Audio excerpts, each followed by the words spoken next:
ভাগ্য খারাপ, তাই তারা ভালো খেলছে, এই জন্য মুশফিকের খেলা দেখতে পারি নাই। ভাগ্য খারাপ, তারা ভালো খেলেছে, এজন্য মুশফিকের খেলা দেখতে পারি নাই। টাইগার কিংবদন্তি মুশফিকুর রহিমের এই ভক্তের আফসোসটা খুবই স্বাভাবিক।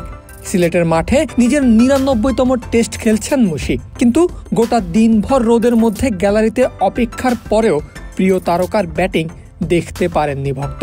আর মুশি ভক্তের এই হতাশার কারণ বাংলাদেশের টপ অর্ডার ব্যাটিং, বিশেষ করে মাহমুদুল হাসান জয়। সিলেট টেস্টের দ্বিতীয় দিন শেষ করতে টাইগাররা হারিয়েছে কেবল একটা উইকেট। এর মধ্যে আছে সাদমান ইসলামের সেঞ্চুরির আক্ষেপ আর মমিনুল হকের সেঞ্চুরির অপেক্ষা।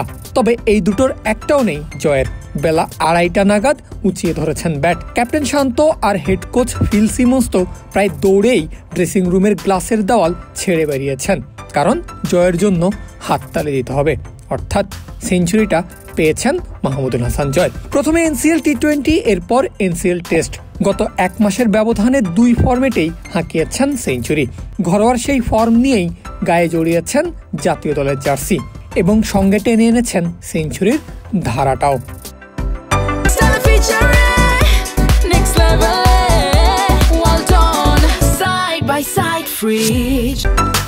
ফর্ম খরায় দল থেকে বাদ পড়েছিলেন, এরপর ফিরে এসেই প্রায় ৪৪ মাস পর ক্যারিয়ারের দ্বিতীয় আন্তর্জাতিক শতকের দেখা পেলেন জয়। তাই এমন শতক তো নিঃসন্দেহে স্পেশাল জয়ের জন্য। তবে ১৬৯ রানে অপরাজিত থেকে দিন শেষ করার এই ইনিংসটা জয়ের জন্য আরও একটা কারণে স্পেশাল হতে পারে। আজ ১২ই নভেম্বর ম্যাচের দ্বিতীয় দিনে ১৪টা বলই খেলেছে আয়ারল্যান্ডের ব্যাটাররা, অর্থাৎ প্রায় গোটা দিনই আজ ব্যাটিং করেছেন জয়। 50-র পর সেঞ্চুরি হাঁকিয়েছেন 4-এর বাউন্ডারি দিয়ে, এরপর ১৫০ আদায় করেছেন ছক্কা হাঁকিয়ে। শতক পর্যন্ত যেতে জয়ের হাঁকানো বাউন্ডারির সংখ্যা ছিল 10টি, যেখানে একটা মাত্র ছক্কা। তবে বাকি ৬৯ রানের জন্য হাঁকিয়েছেন 8টা বাউন্ডারি, যেখানে ছক্কাই 3টা।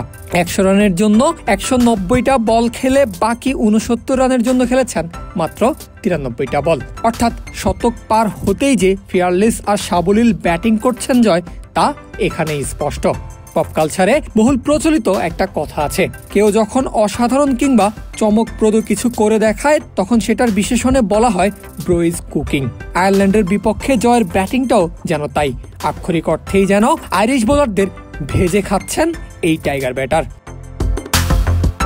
তবে যাই করেন, এমন ইনিংস জয় উপহার হিসাবে প্রস্তুত করছেন নিজের জন্যই। ক্যালেন্ডারের পাতা ১৩ নভেম্বরে পা রাখলেই জীবনের ২৫ বছর পূর্ণ করবেন এই টাইগার ওপেনার। আর এমন একটা ইনিংসের মাঝখানে জন্মদিন পালন করার চেয়ে ভালো কিছু আর কি বা হতে পারে।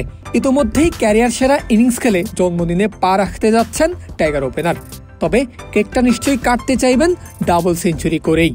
আগামীকাল যখন ব্যাট করতে নামবেন, চতুর্থ বাংলাদেশি ব্যাটার হিসাবে ডাবল সেঞ্চুরি থেকে মাত্র ৩১ রান দূরে তিনি। ফলে শুধু জয় নয়, গোটা দেশি অপেক্ষায় জন্মদিনের দিন নিজেকে ডাবল সেঞ্চুরি উপহার দিক মাহমুদুল হাসান জয়।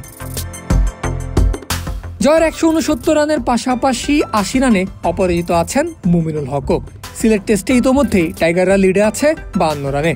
ফলে আগামীকাল যে ডাবল সেঞ্চুরির পাশাপাশি আইরিশদের রানের পাহাড়ের নিচে চাপ দেওয়ার একটা পরিকল্পনাও থাকবে, সেটাও আন্দাজ করাই যায়। পারভেজ আল হাসান, ক্রিক ফ্রেন্জি।